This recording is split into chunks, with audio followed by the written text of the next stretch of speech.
레위기 14장 33절부터 42절까지입니다.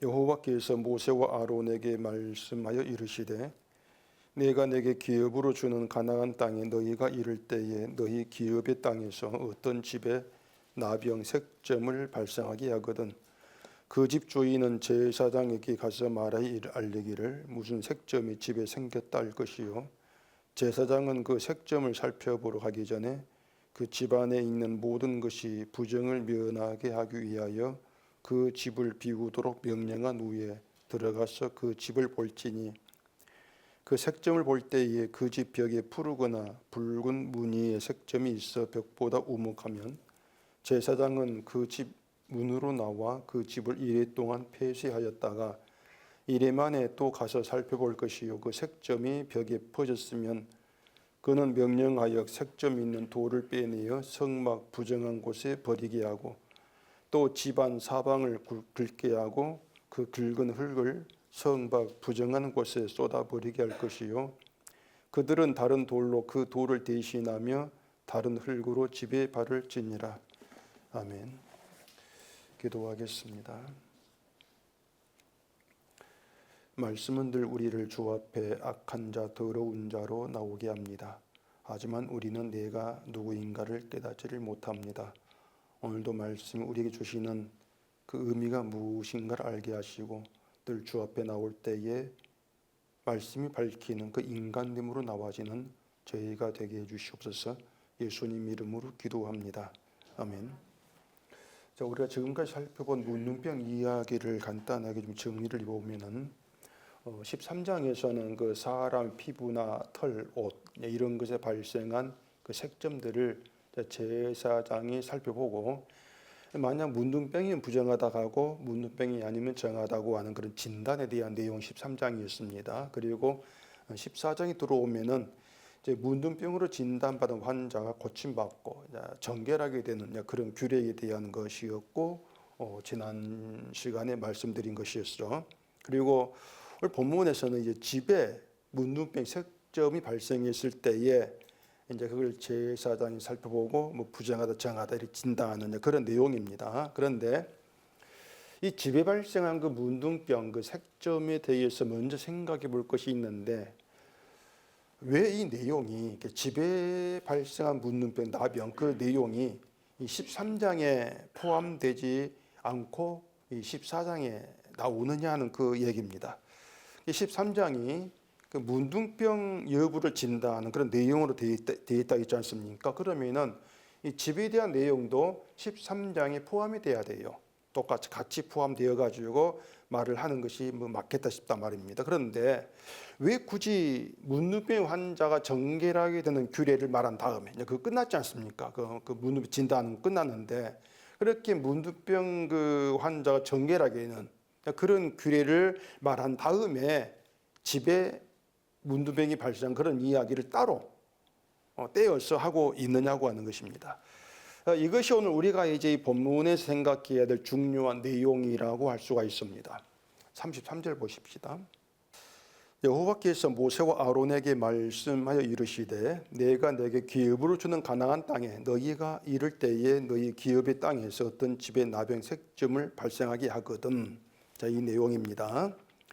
자, 여기서 그 문둥병이 발생한 집, 이 집을 어떤 집으로 얘기하는가 하면은 지금 이스라엘이 광야에서 나그네 생활하면서 지내는 그런 집이 아닙니다. 그 집을 말하는 것이 아니고 하나님이 약속한 가나안 땅으로 들어가서 거주하게 된 그 집에 대한 이야기를 지금 하고 있단 말입니다. 그러니까 이 집을 광야의 집이 아니고 광야에 짓는 그 집이 아니고 가나안 땅에 들어갔을 때의 집으로 구분해 가지고 생각을 하실 문제란 말입니다.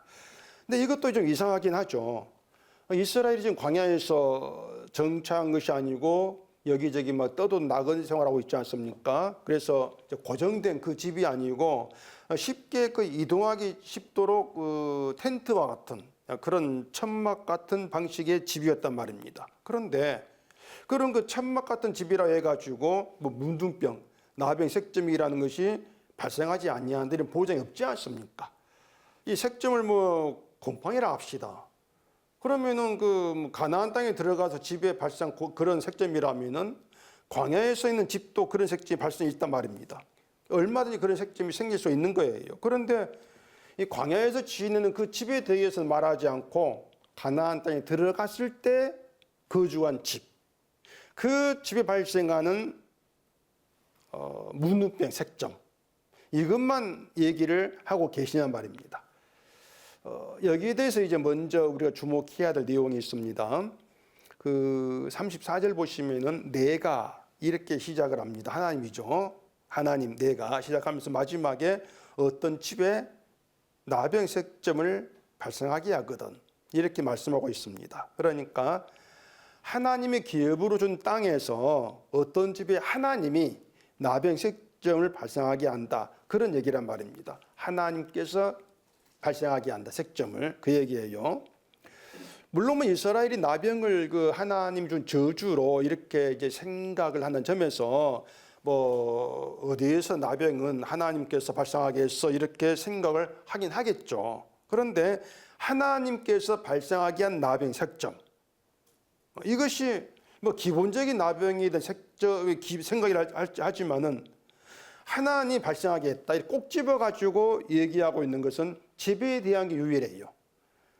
앞에 13장에는 하나님께서 발생하게 한 이 말이 없습니다. 그냥 그 저주니까 하나님이 발생하겠지 이렇게 생각할 뿐이지 하나님 발생하겠지 이런 말이 없어요. 근데 집에 대해서만큼은 하나님 발생하게 한 그런 의미로 이제 꼬집어서 얘기를 한다는 점이에요. 그렇게 보면은 집에 대한 어떤 의미가 있다고 할 수가 있는 거예요. 그러니까 이 집을 단순히 뭐 거주하기 위해서 지은 건축물의 집, 그렇게 생각할 문제가 아니라는 것입니다. 만약에 거주하는 집을 얘기하는 것이라면은 말씀드린 것처럼 비록 임시로 거하는 집이라 할지라도 광야에서 거주한 그 집은 왜 말하지 않느냐 이런 의문이 있지 않겠습니까? 그럼 거기 답이 없잖아요. 그래서 이 성경에서 이 집에 대한 내용을 찾아보면 재밌는 내용이 좀 있습니다. 창세기 28장을 찾아보십시다. 창세기 28장 16절입니다. 야곱이 잠이 깨어 이르되 여호와께서 과연 여기 계시거늘 내가 알지 못하였도다. 이에 두려워하여 이르되 두렵도다 이곳이여 이것은 다름 아닌 하나님의 집이요 이는 하늘의 문이로다 하고 야곱이 아침에 일찍 일어나 배기로 삼았던 돌을 가져다가 기둥으로 세우고 그 위에 기름을 붓고 그곳 이름을 베델이라 하였더라. 그 이 성의 옛 이름은 루스더라. 자, 거기 좀 펴놓으십시오. 뒤에 또 볼 거 있으니까. 야곱의 이야기인데 지난 시간 말씀드린 것처럼 야곱이 이름이 이스라엘이었지 않습니까? 그러면은 그 가나안 땅에 들어간 이스라엘이 지금 이 야곱의 이름이 이스라엘 된 그 이스라엘이란 말이에요. 그렇기 때문에 가나안에 들어간 이스라엘을 볼 때 야곱 이야기를 우리가 좀 빼놓고 생각할 수 없는 문제란 말입니다. 일단 지금 말씀드린 그 야곱 이야기의 배경이 뭔가 하면은 야곱이 그 아버지 이삭을 속이고 에서의 축복을 가로챈 일이 이제 발각이 되었습니다. 그래서 에서를 피해가 도망을 치는 그런 도중이에요. 목적지는 이제 외삼촌 라반이 살고 있는 하란이죠. 하란을 가는데 그렇게 집을 떠나서 혼자 길을 가다가 해가 져가지고 한 곳에서 돌을 베개로 삼고 이제 누워 잠을 잡니다. 잠을 자다 꿈을 꾸죠. 꿈을 꾼 내용은 이제 사닥다리가 있는데 땅에서 하늘까지 닿았어요. 그 사닥다리 천사가 오르락 내리락 하는 그런 꿈을 꾼단 말입니다. 그리고 그 사다리 위에서 하나님이 내게 누워있는 땅을 너와 네 자손이 주신다. 이렇게 하시면서 내 자손이 동서남북 사방에 땅에 티끌같이 되어서 퍼져나간다. 또 땅의 모든 족속이 너와 네 자손으로 인해서 복을 받는다. 이런 아주 놀라운 그런 말씀을 야곱이 듣는단 말입니다. 그리고 잠에서 깬 야곱이 한 말이 지금 방금 읽은 내용이란 말이에요. 자, 비록 꿈이지만 하나님이 나타나셔가지고 말씀하는 걸 들었으니까 이게 얼마나 놀랐겠습니까? 놀라운 체험이잖아요. 그래서 하나님이 여기 계시는 걸 내가 알지 못했다. 이렇게 말하고 그 꿈꾼 그곳을 하나님의 집이라 하고 하늘의 문. 이렇게 야곱이 얘기한단 말입니다. 그리고 베개로 삼은 그 이제 돌로 기둥을 세우고 그건 일 베델이라. 그 얘기가 되는 것이에요. 이렇게 야곱이 꿈에서 하나님 만나고 그곳을 하나님의 집, 하나님 문이라 이렇게 말하는데, 야곱이 이제 어떤 뜻으로, 어떤 의미로 그곳을 하나님의 집이라고 하고 있느냐, 좀 그 야곱의 그 생각을 우리가 좀 들어가 볼 필요가 있다는 얘기예요. 그 야곱의 생각을 좀 알아야만이 이 본문에서 그 가나안 땅의 집의 색지에 발생하는 그 하나님의 일, 그 의미를 우리가 알 수 있다는 얘기입니다. 자, 말씀드린 것처럼 꿈에서 하나님 만났고 하나님 말씀 들었습니다. 놀라운 점이 있단 말입니다. 근데 또 하나님 하신 말씀이 놀라워요. 이삭을 속이고 축복을 가로챈 것에 대해서는 책망 한마디도 없이 야곱이 어디를 가든 하나님께서 함께한다, 지켜준다. 또 그 자손도 땅에 티끌같이 많게 하시는 그런 축복을 든단 말입니다. 그런 가운데에서 야곱이 자기가 하나님 만난 여기가 하나님이 계신 집이다, 이렇게 이제 말을 하고 있는 것인데, 자, 그렇게 말한 야곱에게 이제 문제가 있는 겁니다. 그 생각에 문제가 있는 거예요. 어떤 문제인가 하면은 하나님이 계신 집이라는 것에 대해서 아주 큰 착각을 하고 있다는 얘기입니다. 자, 하나님이 야곱이 하신 말씀은 야곱이 어디를 가든 함께한다, 어디를 가든 지켜준다, 인도한다, 이끈다. 이게 하나님 말씀이 있단 말입니다. 어디를 가든 내가 너와 함께하겠다. 그러면 하나님께서 계시는 집을 어느 한 곳으로 고정해가지고 말할 수 없는 거예요. 야곱이 어디를 가든 동으로 가면 동에 계시고 서로 가면 서에 계시고 이렇게 말씀하니까 하나님이 동에 계신다, 이렇게 고정해가지고 말이 없단 말입니다. 우리가 뭐 서울 가든 뭐 대전 가든 대구 가든 부산 가든 하나님께서 함께한다. 그럼 하나님의 집을 뭐 대구 구구동이다. 고정이 안 되는 거예요. 그러니까 내가 뭐 구구동에 만난 꿈을 꾸었다, 아니 구동에 하나님 계신, 이런 뜻이 아니란 얘기입니다. 근데 야곱은 그런 생각으로 하나님의 집이라는 얘기를 하고 있다는 얘기입니다. 내가 여기에서 하나님 만났어, 말씀 축복의 말 들었어, 아 여기에 계시네, 그 생각이란 얘기예요. 그러니까 지금 야곱 생각이 뭔가 하면은, 지금 야곱은 집을 떠나가지고 도망치는 그런 처량한 신이지 않습니까? 집에서 부모 형제와 살 때에도 뭔가 하나님이 계신다, 나에게 축복하신다, 이런 특별한 경험을 한 적이 없고 또 복을 받았다, 이렇게 말할 것도 없단 말이에요. 굳이 야곱이 이삭을 속여가지고 축복을 가로챈 그것도 하나님이 뭐 이삭과 애 제쳐두고 특별히 나에게 복을 주었다 이렇게 할 만한 그런 어떤 좋은 일이 없는 상태에서 아이고 복 가로채자, 내가 복 받자, 이렇게 나오지 않았겠냐 말입니다. 근데 도망치는 길에 하나님 만나는 놀라운 경험을 했다. 그러니까 그 경험을 한 그 순간 하나님 만난 그 자리가 얼마나 좋겠냐 말입니다. 살아오면서 하나님이 계신다, 하나님 내게 함께 하나님 만났어, 이런 놀라운 고백을 할 만한 그런 일이 없었는데, 근데 천사도 보고 하나님 축복의 말씀 듣고 이런 경험을 했으니까 지금 그 경험을 한 그곳이야말로 하나님이 계신다, 하나님의 집이야, 이런 생각으로서 그런 말을 한 것이라고 하셨단 말입니다. 이게 왜 문제가 되는가 하면은 야곱의 생각은요, 자기와 하나님을 따로 두고 생각을 하는 것입니다. 하나님 여기 계시, 난 여기 있어, 그리 보고 있는 거예요.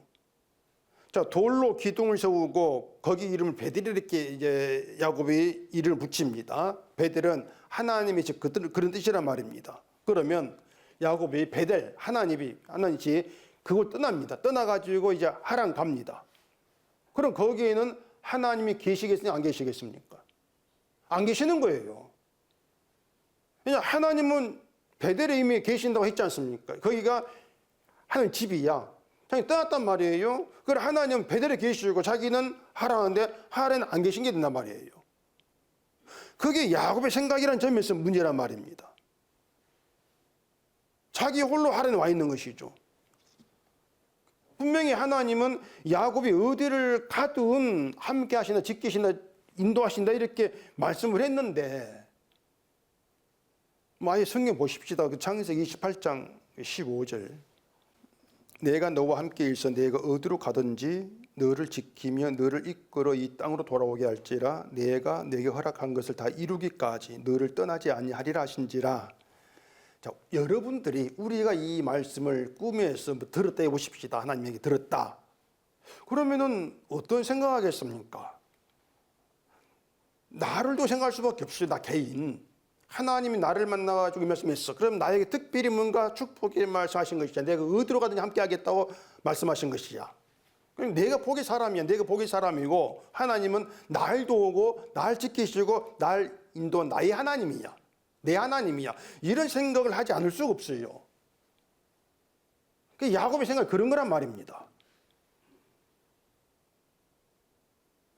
하나님이 뭐 꿈에게 아무에게 나타나는 게 아니지 않습니까? 나에게 나타나는 말씀했다. 그럼 나에 대해 그렇게 오해할 수밖에 없어요. 내가 뭐 특별하니까, 복의 사람이니까, 특별히 꿈에 나와가지고 이런 말씀 했겠지. 그러면서 내 인생, 내 개인의 인생을 이제 막 미래를 상상할 거란 말입니다. 하나님 도와주실 거니까, 인도하실 거니까, 아실 거니까 잘 될 것이고, 부자 될 것이고, 그렇게 내 개인의 인생을 생각하겠죠. 그런 점에서 하는 나의 하나님이야. 그런 생각이 나올 수밖에 없어요.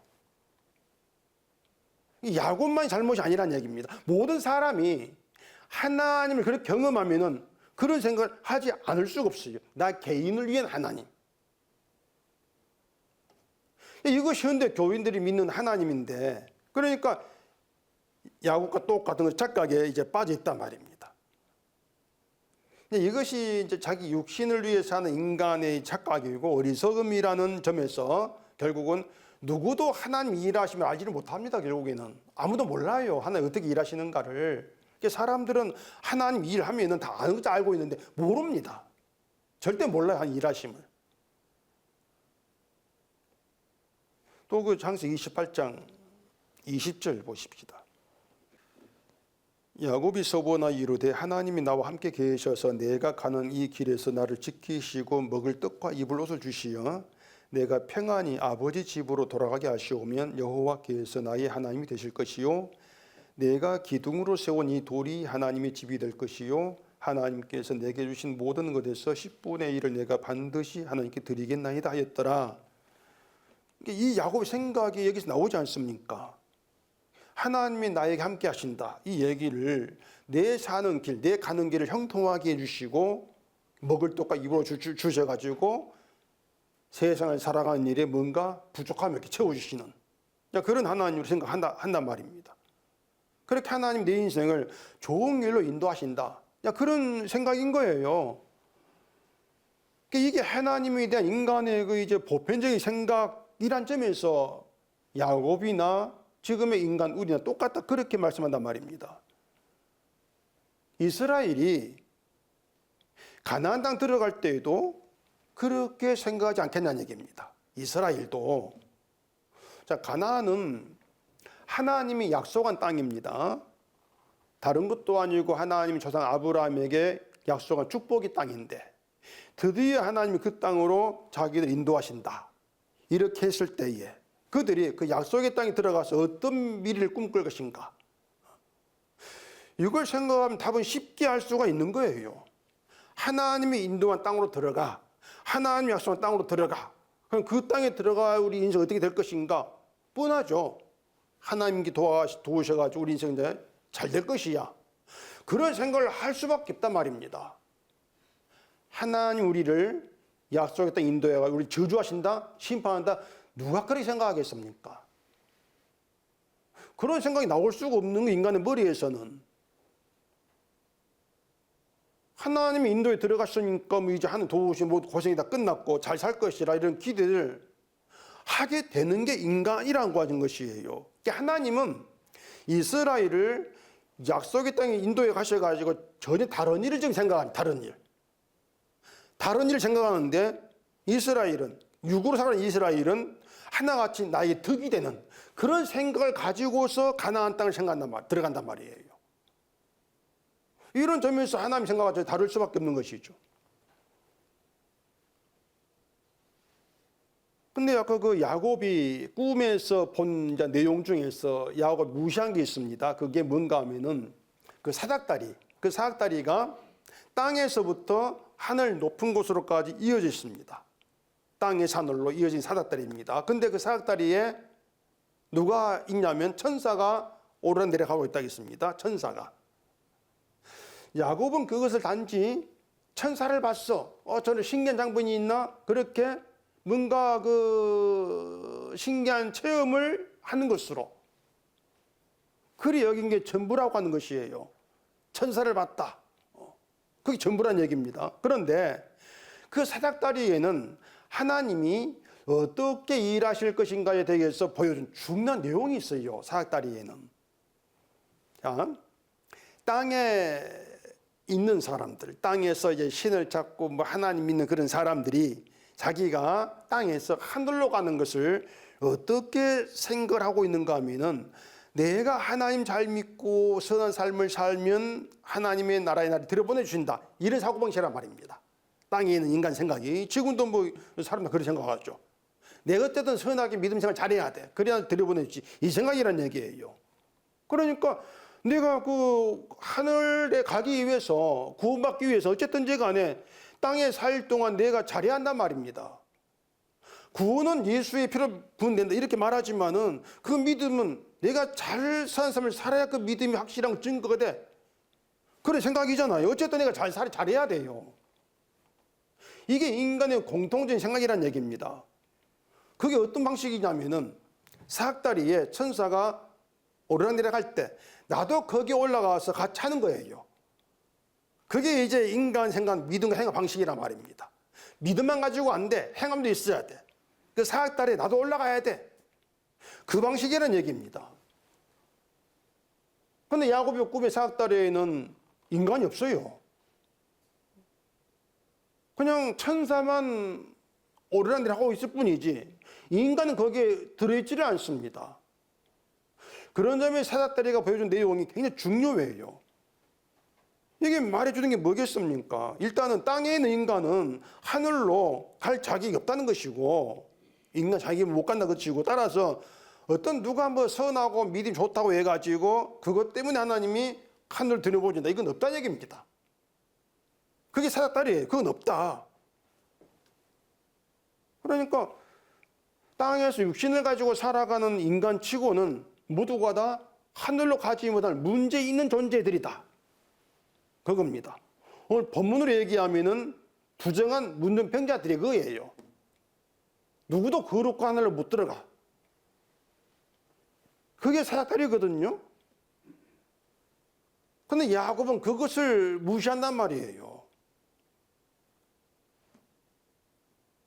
그래서 이 천사가 오르락내리락 한다.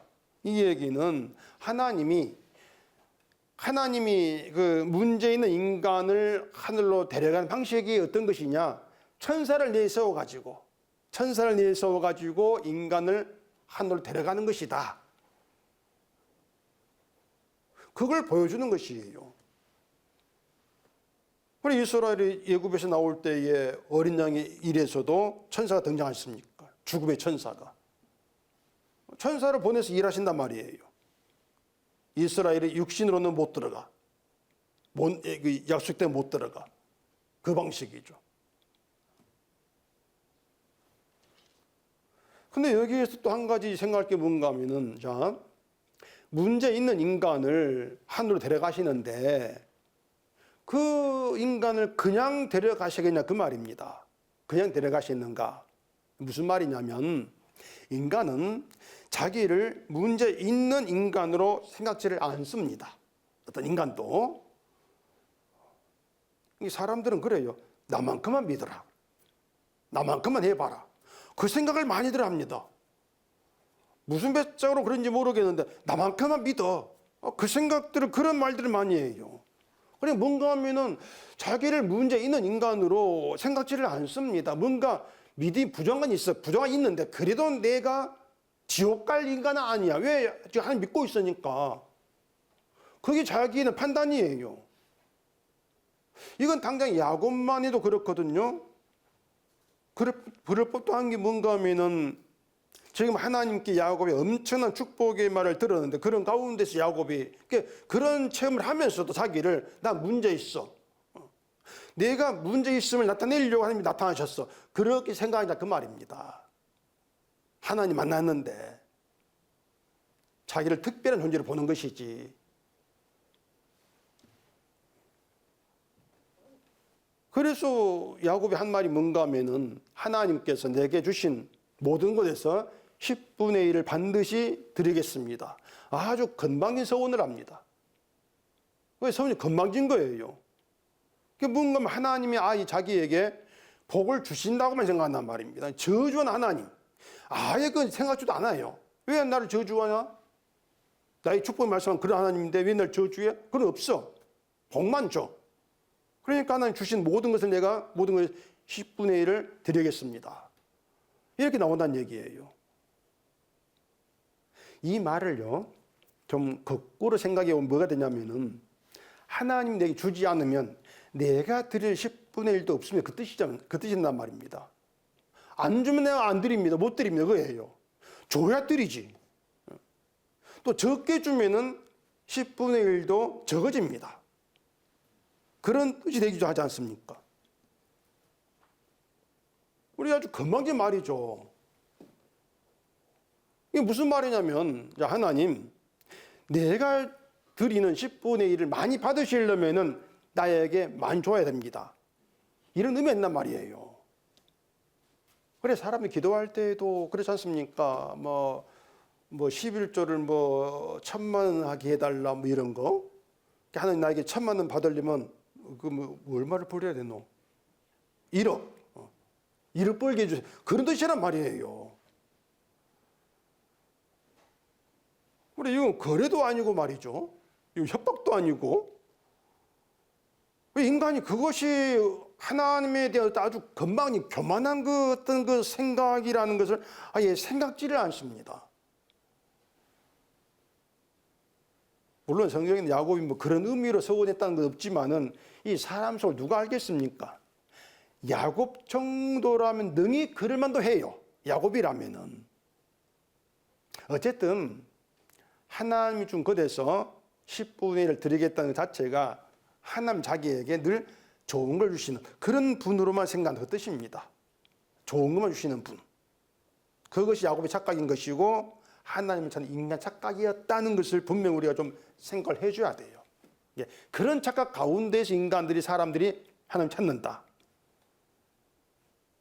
그래 하나님이 그렇게 문제 있는 인간을 그냥 하늘로 데려가시겠는가 이렇게 말씀드렸는데 자 자기 문제도 모르는 사람을 하늘로 데려다 놓으면은 어떻게 되겠습니까? 내가 잘 믿어가지고 내가 특별히 복의 축복의 사람이어서 내가 이렇게 이곳에 하늘로 왔지 금방 떨게 돼 있어요. 그렇지 않습니까? 자기 문제를 모르는데 내 문제를 모르고 하늘에 왔으면은 내가 잘 나가지고 온 거 착각하겠죠. 그래서 나를 자랑하죠. 결국은 십자가 은혜가 무시되는 천국이 된단 말입니다. 당연히 그런 천국은 없죠. 지옥이죠, 그것은요. 천국이라고 착각한 지옥. 그렇다면 천국은 뭐겠습니까? 자기가 문제 있는 인간임을 알게 된 사람이 들어오는 것입니다. 이게 천국입니다. 내가 문제였습니다. 난 이 천국에 들어올 자격이 없는 사람이에요. 난 죄인일 수밖에 없습니다. 이렇게 자기를 아는 사람이 있는 게 천국이란 말입니다. 그리고 그렇게 자기의 문제를 알게 하신 분이 하나님이에요. 하나님에 의해서 인간이 내가 어떤 존재임을 알게 되어진단 말입니다. 그러면 하나님이 우리를 인도하신다, 이끈다 했을 때 뭘 위해서? 우리가 그렇게 문제 있는 인간임을 알게 하기 위해서 죽는 순간까지 내가 문제 있는 인간입니다. 이런 고백이 나오게 하기 위해서 우리 인생에 들어와 인도하신다. 바로 이것이 하나님 일하심이란 얘기예요. 그것이. 다른 어떤 그 인도하심, 일하심을 생각할 수 없습니다. 그건 정말 중요한 얘기니까. 그래 야곱에게 내가 어디를 가든 너와 함께하고 너를 지키고 너를 이끌어 이 땅 돌아오게 하겠다. 이렇게 말씀한 것도 바로 그런 뜻입니다. 가나안 땅에 돌아오게 하겠다는 것도 지금 야곱은 자기 문제를 알지 못한 자로 떠나지 않습니까? 돌아오게 할 때는 네 문제가 뭔가 아는 인간으로 돌아오게 하겠다. 그거예요. 그게 하나님 이끄십니다. 그렇게 말씀하고 있다는 얘기입니다. 이것이 이제 하나님이 야곱 인생에 관여하신다고 하는 그런 이제 내용이 되는 것인데, 다만 야곱이 원하고 생각하는 그런 방식으로 관여하는, 인도하는 그런 하나님은 아니라는 것을 분명히 좀 할 필요가 있습니다. 야곱으로 하여금 자기가 문제 있는 인간, 그것을 알도록 이끄시고 지키신다, 야곱을 지키신다는 그런 뜻이 되는 것이에요. 하나님의 생각대로 관여하시고 하나님 뜻대로 인도하시는 거죠. 인간의 우리의 그 뜻 생각은 아무 그 하나님께는 고려사항이 안 되는 겁니다. 무조건 하나님 만들어야 해요. 그래서 야곱에게 정말 은혜가 되는 일이 뭔가 하면은 자기 문제, 죄가 드러나는 겁니다. 그게 야곱에게 주어진 진짜 은혜예요, 그것이. 이것이 이스라엘이 가나안 땅에 이를 때에 집에 나병 색짐 들게 하겠다고 하신 이유가 된단 말입니다. 그 34절 다시 보시면은 그냥 가나안 땅이 아니고 기업으로 주는 가나안 땅, 기업의 땅 이렇게 말합니다. 기업이 들어가, 기업. 이스라엘이 가나안에 들어가서 그 땅을 기업으로 받습니다. 하나님이, 야곱이 하나님의 집, 베델이라고 한 그것도 가나안 땅이에요. 베델이 가나안 땅이에요. 그 땅으로 들어가게 하신단 말입니다.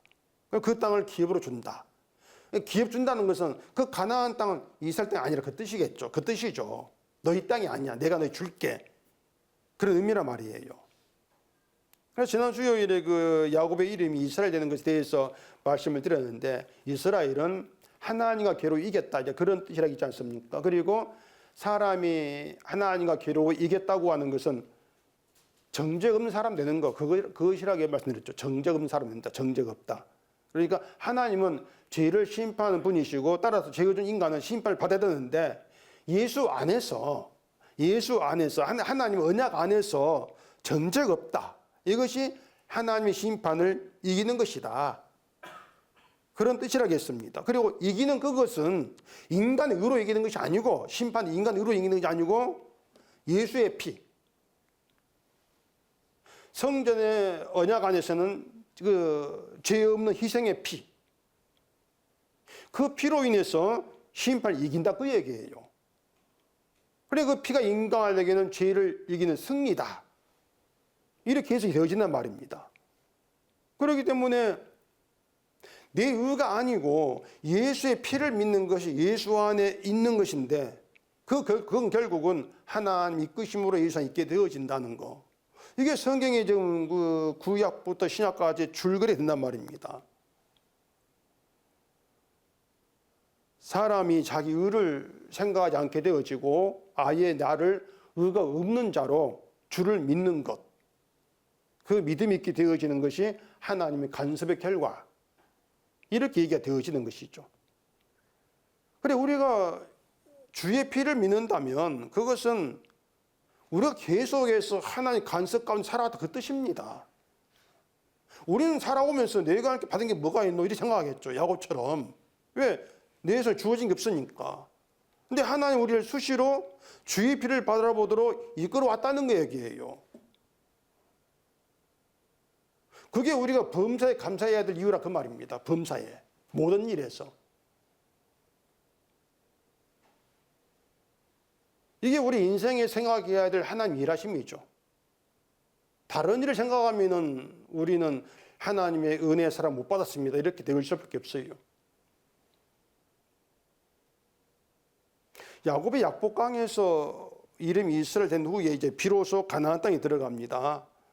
돌아온다, 그 말이에요. 그리고 이제 그 베델에 대해서 하나님 하신 말씀이 있습니다. 다시 그 창세기 35장 보십시다. 창세기 35장 1절입니다.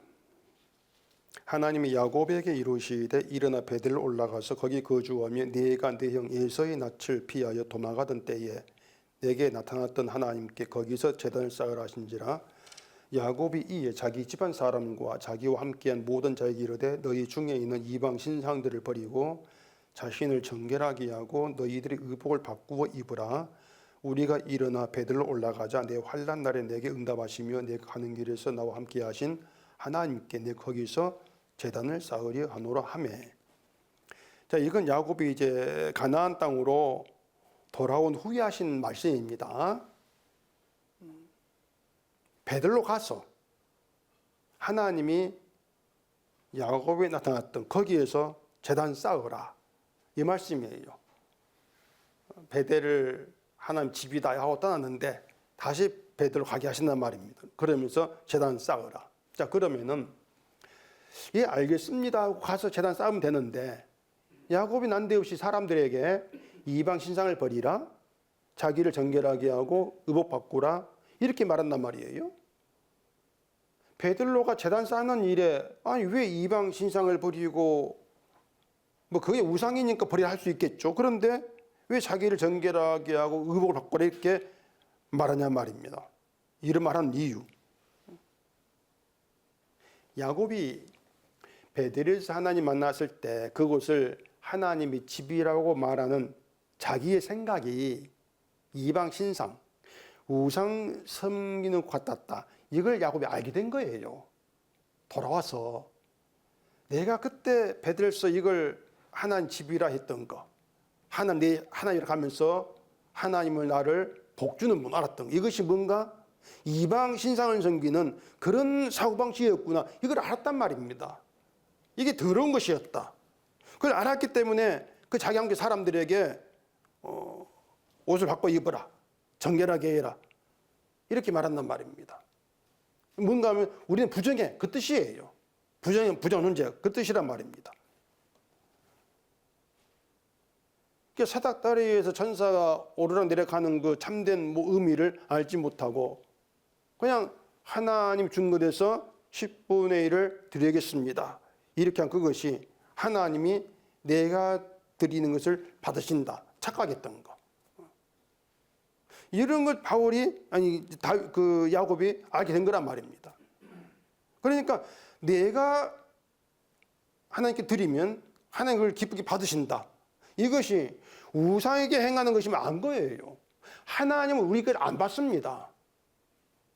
어떤 것도 받지를 않아요. 우리가 바칠 수 있는 것들 가운데 하나님 받으실 정결한 게 없어요. 더러운 거 여기고 안 받으신단 말입니다. 그런데 하나님이 나를 내 걸 받아, 이렇게 나오는 것은 결국 우상을 섬기는 것임을 아는 것이죠. 그렇기 때문에 이방에서 버리라, 이렇게 말한 거예요. 하나님 그런 분이 아니냐. 또 그 뒤 사실 보시면은 그 야곱의 제단 쌓겠다고 하니까 사람들이 이방 신상과 귀고리를 야곱에게 줍니다. 제단 쌓을 때에 하나님께 바치라, 그런 뜻이 되겠죠. 이방 신상이 뭐 금으로 만든 것이어서 좋지 않겠나 싶은데, 그런데 야곱이 그것을 상수리 나무 아래 묻고 떠납니다. 하나님께 바치지 않고 묻어버린 이유가 뭐겠습니까? 말씀드린 것처럼 하나님은 내 걸 안 받아. 하나님 인간의 것을 받고 기뻐하시는 그런 분이 아니야. 이걸 야곱이 알았다는 얘기예요. 하나님께 바치고 내가 그로 인해서 의롭게 되어지고 복받고, 그런 관계가 아니야, 이걸 안 것이죠. 그렇게 하나님을 알게 된 것이 하나님이 야곱을 이끈 결과란 말입니다. 야곱에게 일하시고 야곱을 이끄심으로 인해서 하나님을 알게 되었어. 이렇게 성경이 이렇게 흐름이 되고 그렇게 답이 되어지는 것이에요. 그리고 그것은 이스라엘을 가나안을 이끄신 하나님이 야곱을 이끈 하나님 같다, 그 말입니다. 그러니까 야곱을 이끄신 것처럼 이스라엘을 이끄신다, 그런 의미란 말이에요. 하나님이 야곱 인생에 들어와 가지고 야곱을 다루시고 이끄신 것처럼 이스라엘 다루시고 이끄신다. 왜? 이스라엘도 야곱 똑같은 인간이니까. 그 얘기가 되어지는 거죠. 이스라엘은 가나안에 들어가서 그 땅을 기업으로 받고 거기에서 살아가는 것을 자기들이 하나님의 백성에 누리는 축복인 것처럼 착각하지를 않아야 한단 말입니다. 그들이 잊지 말아야 할 것이 뭔가 하면은, 자기들이 가나안에 들어올 수 있는 것은 자기들 힘이 아니라는 얘기죠. 애당 자기들은 그 가나안 땅에 들어올 수 있는 부정한 존재들이야, 제휴 존재들이야. 그게 광야 생활에 드러났지 않습니까? 우리는 약속에 못 들어갈 존재야. 그걸 잊지 말라고 가나안 땅에 들어와서 그 집에 나병식점이 발생하신다, 그 말입니다. 너희들은 여기 집에 있을 자격이 없는 자들이야. 그 의미가 되어지는 거예요. 집이라고 하는 것은 육신의 이제 몸이 거주한 것인데 그 집이라고 하는 것이 모든 사람이 똑같지가 않지 않습니까? 세상 어디를 가든지 간에. 아무리 가난한 빈국이라 할지라도 집은 차이가 있어요. 땅을 기업으로 갖고 살면서 이스라엘이 땅에 살아가면서 누구는 부자가 되고 누구는 가난하게 됩니다. 하나님께서 그렇게 만드시지 않습니까? 누구는 가난하게 만들고 누구는 부자 되게 만들고 그렇게 되어진단 말입니다. 그럼 부자는 당연히 집이 커질 거예요. 어떤 집이 커질 것이고 가난하면 집이 작아진다. 이건 세상 이치란 말입니다. 이스라엘 똑같고. 그렇기 때문에 집이 크고 좋은 게 자랑이 되기도 하겠죠. 내 집은 커? 그럼 복 받았어? 이래 여기지 않겠습니까? 그럼 하나님 집이 크면은 하나님이 나에게 복 주신 것으로 뭐 집 작으면 너는 하나님 복을 덜 받았다, 복 받지 않았다 이렇게 구분할 것이고 그렇게 나올 거란 얘기예요. 그리고 그 집을 사람들은 내 소유로 그렇게 간주할 거란 얘기입니다. 내 집이야. 내 힘으로 장만한 내 집이 내 것이야. 이렇게 알 거란 얘기예요. 그게 인간의 그 생각이라는 우리 어떻게 그 지울 수가 없습니다. 이건 내 집이야. 그러니까 내가 벌어가지고 만든 내 집은 내 것. 이거 세상으로는 당연한 것인데 이스라엘은 아니라는 얘기입니다. 이런 좀 가나안 땅이라고 하는 것이 하나님이 기업으로 준 땅이기 때문에 공짜로 받은 땅이기 때문에 그 가나안 땅에 들어가서 내 것이 없는 거예요. 그게 이스라엘 되어야 돼요. 내 것 없다. 부자가 되고 가난한 사람 되어도 부자는 내 것 아니야. 그게 살아 있어야 한다. 그것입니다. 그게 이스라엘이야. 그게 하나님이 말씀한 것이거든요. 이스라엘은 하나님이 준 땅에서 그냥 들어갈 뿐이고 그러면은 가나안 땅에서 내 것이라고 주장할 수 있는 건 없다. 집도 내 것이 아니야. 집이 크고 작다 관계없이 내 것 아니야. 그렇게 나와줘야 돼요. 근데 안 되죠. 안 되니까 어떻게 합니까? 하나님이 간섭하고 개입하시는데 그게 뭐냐? 집에 색점을 발생하게 한다. 그렇게 되어진단 말입니다. 또 본문 35절 보십시다. 그 집 주인은 제사장에게 가서 알리기를 무슨 색점이 집에 생겼다 할 것이요. 제사장은 그 색점을 살펴보러 가기 전에 그 집 안에 있는 모든 것이 부정을 면하게 하기 위하여 그 집을 비우도록 명령한 후에 들어가서 그 집을 볼지니 이렇게 되어 있는데 자, 그 집 주인 이렇게 시작합니다. 집 주인은 집에 색점이 생기면 제사장에게 이제 알리게 되어 있습니다. 알리라. 그러면 제사장이 그 색점 보기 전에 이건 나병 아니야. 판단 내기 전에 미리 그냥 집 비우라. 명령이라는 얘기, 집을 비워라. 명령을 해요. 그리고 색점이 벽보다 우묵하면 집을 폐쇄해 버립니다. 그냥 뭐 말도 쳤다가 폐쇄했다가 이래만 또 가서 살펴보라. 이렇게 되어 있지 않습니까? 이렇게 되어지면요, 그 집 주인이 있는데 내 집은 내 집이 아닌 게 돼요. 그렇지 않습니까? 분명히 내가 산 내 집인데 비우라 하는 규례란 말입니다. 그럼 비워야 돼요. 내 집이 아니에요. 또 집을 이랫동안 비우면 어떻게 됩니까? 친지집을 가든 아니 밖에 텐트를 치고 자든 살아야 되는데 결국은 광야에서 나그네와 같은 그런 시절로 돌아간단 말입니다. 내 것이 없는 내 집이 없는 그런 시절로 돌아간단 말이에요. 일주일에 집 밖에 살아가면서 결국 뭐겠습니까? 하나님 집에 색점이 생기게 하심으로 해서 너는 본래 집이 없는 나그네야. 이걸 알게 하시는 것이고 하나님이 기업으로 준 가나안 땅에서 네 것이라 할 수 있는 건 아무것도 없어. 이걸 알게 하신단 말입니다. 이게 색점의 의미예요. 집 비워. 오늘 나그네로 있으면서 너는 집이 없는 광야에서 너와 같은 그 광야에서 떠돌아다니는 그게 너다 바로. 그러면 남는 게 뭐겠어요? 내 것은 없고 나그네고 남는 건 하나님 은혜밖에 없단 말입니다. 은혜만 남아요. 집에 색점이 생긴다. 이건 뭐 집이 크든 작든 상관없습니다. 나와야 합니다. 비워야 돼요. 그러니까 그렇게 집을 비운 상태에서는 크고 작은 집 자랑은 의미가 없어지죠.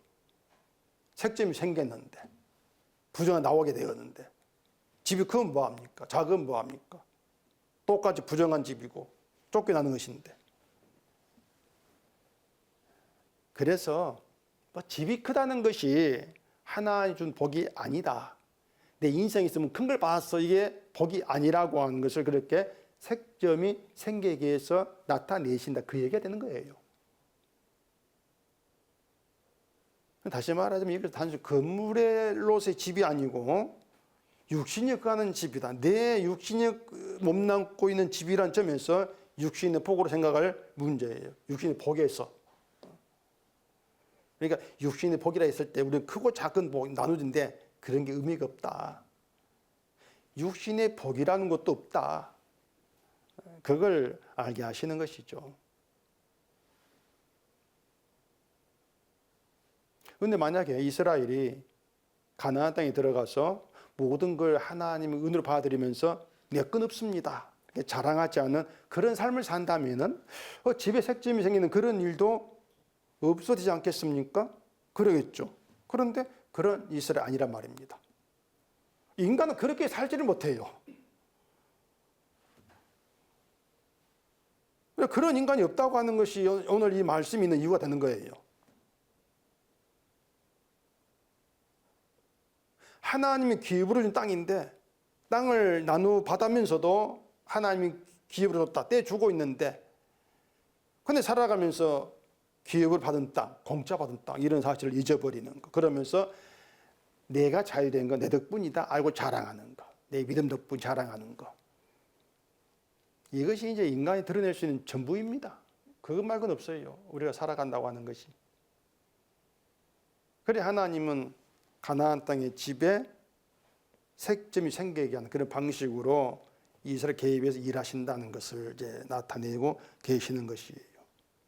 이스라엘도 결국에는 자기 육신을 위해 살고 육신을 위해서 하나님을 찾는 이방 민족과 똑같다 다르지 않다. 그런 점에서 심판받을 존재일 수밖에 없어. 이걸 폭로하시는 것. 이런 차원에서 집에 색점이 발생하게 하신다. 그렇게 보시면 되는 것입니다. 그럼 다시 또 이스라엘 입장에서 우리가 난데없이 집에 색점이 생겨가지고 집에서 나와야 된다. 그럼 그 집주인은 아니 내 집에 왜 색점이 생겨가지고 이 고생을 하게 하는가 이렇게 불평이 나오지도 않겠습니까? 웃음에 나오지는 않을 거 아니에요. 왜 색점이 생겨가지고 우리가 그렇게 살고 있다는 겁니다. 사실은요. 오늘 그렇게 살아가요. 그러니까 우리는 복음을 안다고 하며 살고 살아간다고 생각하는데 그래도 우리에게서 늘 튀어나오는 것은 아니 왜 나에게 이런 일이 있어가지고 불평이란 말입니다. 그 불평 우리가 없이 복음을 우리가 뭐 안다? 그렇게 될 수가 없는 거예요. 그러니까 그 불평이 나오게 하는 일 우리 인생에 있어. 불평이 나오게 하는 이것이 뭔가 하면 이 집에 생기게 한 색점이란 말입니다. 우리 인생에 색점이 생기게 하시는 거예요. 우리 인생 속에. 우리가 예수 안에 있다는 것은 내 힘으로 들어올 수 없는 곳에 들어와 있다. 그 뜻입니다. 하나님이 기부르신 약속의 땅, 우리에게는 지금 예수 그리스도 아니에요. 약속의 땅이. 예수 아니란 말입니다. 우리에게 주신 기업이 예수님이라는 점에서 예수님이 복이 되시죠. 예수님 자기 피를 주셨고 그 피로 인해서 죄가 사해지고 그 주 안에서 정죄함이 없다는 하나님의 계를 이기는 그런 대로 존재한다는 것이 우리가 받고 누리는 복이란 말입니다. 그렇기 때문에 예수 안에서만큼은 육신의 것으로 챙길 복이 따로 있지를 않아요. 근데 우리 자꾸 육신의 것에 고기를 돌리고 거기에 마음 두면서 그것으로 복 받았다 확인하고 싶어 하는 그걸 우리는 지우지를 못합니다. 늘 살아가면서. 그것이 가나안 땅에 들어가서 행했던 이스라엘의 잘못이기도 하단 말이에요. 38절 본문 봐보십시다. 제사장은 그 집 문으로 나와 그 집을 이리 동안 폐쇄하였다가 이래 만에 또 가서 살펴볼 것이요 그 색점이 벽에 퍼졌으면 그는 명령하여 색점 있는 돌을 빼내어 성 밖 부정한 곳에 버리게 하고 또 집안 사방을 긁게 하고 그 긁은 흙을 성 밖 부정한 곳에 쏟아버리게 할 것이요 그들은 다른 돌로 그 돌을 대신하며 다른 흙으로 집에 바를지니라. 이걸 여러분이 한번 곰곰이 생각해 보세요. 내 집인데 색점 발생한 돌을 빼버린다. 돌로 쌓다 합시 돌을 빼버린다. 또 그 집안의 벽을 막 다 긁어버린다. 한마디로 집이 엉망이 돼버립니다. 집 엉망이 되는 거예요. 그 내 집이 그런 꼴을 당하는 걸 바라보고 있자면 억장이 무너지지 않겠습니까? 억장이 무너진다. 내 가꾸고 내 집인데 하나님이 우리 인생을 그렇게 이끄신다는 것을 우리가 생각해 줘야 한단 말입니다. 복으로 알았던 내 걸 비우게 하시고 부숴버리고 억장이 무너지는 그런 일을 생기게 한다. 그러면 우리는 사는 게 왜 이러나 묻단 말이에요.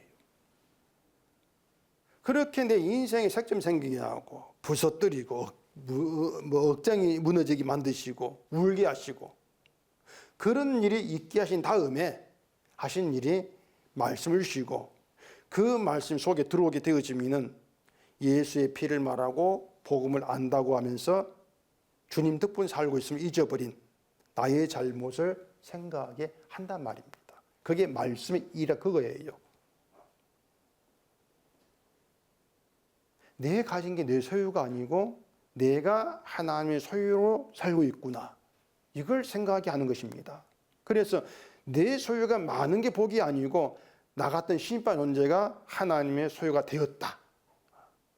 주 안에 있게 되었다. 이것이 복이 된다. 그걸 생각하게 하시면서 그 복을 복으로 알고 감사하지 못하는 나에 대해서 회개하게 한단 말이에요. 한탄하게 만든다는 얘기입니다. 이게 말씀이 들어하시는 일이에요. 그렇게 말씀이 들어와서 일하기 전에 먼저 나의 나됨이 드러나도록 내가 내 건 여기는 내 인생 속에 색짐이 생기게 하신다. 이게 하나님 일이다. 그 생각을 해줘야 되신다. 막 좋은 걸 쏟아부으시는 그게 아니고 색점이 생기게 색점이. 그리고 우리 인생이라는 것이 늘 색점이 생긴 방식으로 그래서 억장이 무너지게 하는 막 그런 방식으로 하나님이 개입해서 이끄신 분이다. 그게 성경에 말하는 하나님이라는 점 우리가 좀 알아야 합니다. 그런데 지금 한국교회가 말하는 하나님은 야곱이 꿈에서 만난 그 하나님이고 그걸 하는 집이다 말했던 그 야곱의 그 수지란 말이에요. 그런 가운데에서 하나님이 사랑하는 자가 누구냐? 내가 구원받지 못할 악한 자임을 알게 하는 그런 방식으로 사랑이 드러납니다. 그 사랑이. 평소에는 복음 듣는 것을 좋아하는 생각했는데 힘든 일이 생기고 사는 게 어려워지면 복음은 귀에 안 들어오죠. 듣기를 싫어하는 거예요. 교회도 가기 싫은데 뭐. 복음 듣기 귀찮단 말입니다. 그렇게 되어 있습니다. 그렇게 해서 결국은 내가 세상을 좋아하는 사람이었구나. 그게 내였구나. 이걸 알게 하는 것. 이것이 색점을 생기게 하는 일이다. 그 뜻이란 얘기예요. 그래서 말씀드릴 것은요. 그겁니다. 그냥 간단하게. 그냥 뭐 평소에 좋아하는 대로 좋아하는 거 살면 된단 말입니다. 그냥 세상 좋아하는 대로 살면 되는 거예요. 뭐 세상 좋아하는데 그걸 감추면서 좋아하지 않는 척. 그래서 믿음이 있는 척 할 필요가 없다는 얘기입니다. 결국 뽀록나게 돼 있으니까. 들통이 결국 들통이 난단 말입니다. 그러니까 예수 믿지 못할 게 내 본성이란 걸 알고 그렇게 문둥병자인 저주받은 더러운 나를 하나님 선택해서 주 안에 있게 하시고 내 죄를 대신해서 흘린 주의 피 은혜를 깨닫게 하고 죄인을 고백하게 만들어 내시는 것이 하나님 일하심이구나. 그런 고백 가운데에서 나는 결국 내 힘이 아니고 하나님 이런 덕분에 지금 살아왔어. 이런 고백이 되어지는 것이죠. 그래서 인생에 뭐 원하지 않은 색점이 생긴다? 그것도 우리를 예수 안에 있게 하시려고 구원하실로 이끄시는 하나님 일하십니다. 그렇게 아시면 됩니다. 색점 하나님 일하심이야. 색점이 생기지 않는 인생은 없습니다. 그 색점을 어떻게 바라보는 이게 문제죠. 색점 없애달라. 그건 그 베델에서의 야곱이에요. 하나님은 색점을 생기겠다 없애지 않습니다. 색점을 통해서 내가 누구인 걸 보게 하는 것이죠. 그게 은혜예요. 그런 은혜 가운데에서 하나 일하시면 결국 나를 주안 있게 하시는 것, 그것임을 아시고 그렇게 이끄신 하나님 일하심이 감사한 우리가 되기를 바랍니다. 기도하겠습니다. 우리 아버지 하나님, 늘 나의 뜻대로 내 육신을 중심으로 하나님 믿어왔습니다. 이것이 베델에서 야곱이라는 것을 알게 하시고 이런 우리 인생 개입하셔서 색점 있게 하시고 그래 결국은 내가 누구인 걸 알게 하시고 주의 피를 바라보게 하시는 그 하나 일하심을 찬송할 수 있는 저희가 되게 해주시옵소서. 예수님 이름으로 기도합니다. 아멘.